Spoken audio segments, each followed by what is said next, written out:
If you study survival history long enough, you realize winter travel in Siberia was never about human toughness alone. It depended on dogs, and more importantly, on how those dogs were protected from cold, wind, and ice. If this kind of deep, practical history matters to you, subscribe to Warfield Prepper Chronicles, like this video, and leave a comment with what era you want us to cover next. Now, let's get straight into it. Ancient Siberian dog gear was built for function, not comfort. Siberian peoples, such as the Chukchi, and Yakut, did not dress sled dogs for warmth the way we think of clothing today. Dogs already had dense double coats. The real enemy was wind chill, ice buildup, and frostbite on exposed areas. Early gear focused on shielding the chest, belly, paws, and sometimes the groin, where ice abrasion could cripple a working animal. These were working tools, not accessories. Chest and belly coverings reduced heat loss during long pulls. Simple chest wraps made from reindeer hide or dog skin were tied across the sternum and under the belly. Hair was often left on the hide and oriented inward to trap warmth, while the leather side faced out to block wind. This prevented rapid heat loss when dogs stopped moving or lay on snow.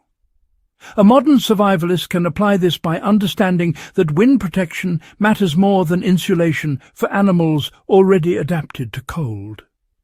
Even today, sled dog mushers use wind-blocking chest panels rather than thick coats. Paw protection was the most critical form of dog clothing. Ancient Siberians understood that injured paws meant death for the team. Dogs wore early booties made from seal skin, softened rawhide, or woven grass lined with fur. These were secured with sinew ties above the ankle joint.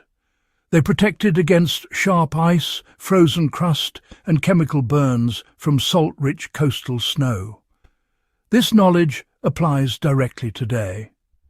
Whether working dogs or livestock guardians, paw protection is the first priority in extreme cold, not body clothing. You know, ice prevention actually mattered more than keeping the dogs warm. Frost build-up between the toes and along the belly fur was a constant threat. Some groups would shave or trim the fur in specific areas during winter travel seasons and combine that with protective wraps. Others would rub animal fat or fish oil on exposed fur to prevent ice from sticking. Modern dog handlers, honestly, can use the same principle by focusing on ice prevention, rather than just overheating dogs with heavy coats. Materials were always chosen for their availability and repairability. Every single piece of gear was made from materials that could be fixed in the field, using bone needles and sinew. Reindeer hide, seal skin, and birchbark ties were preferred because they stayed flexible even in the most extreme cold. That's a survival lesson worth noting. Any working animal gear, really, should be repairable without modern tools. If it can't be fixed outdoors, it simply doesn't belong in a cold weather system. The real lesson ancient sled dog gear teaches us today is this. Ancient Siberian dog clothing was all about efficiency, durability, and protecting critical failure points. They didn't humanize animals, not at all. They respected their limits and engineered solutions around them.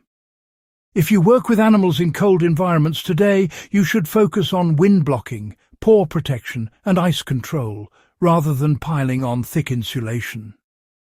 That approach, honestly, hasn't changed in thousands of years.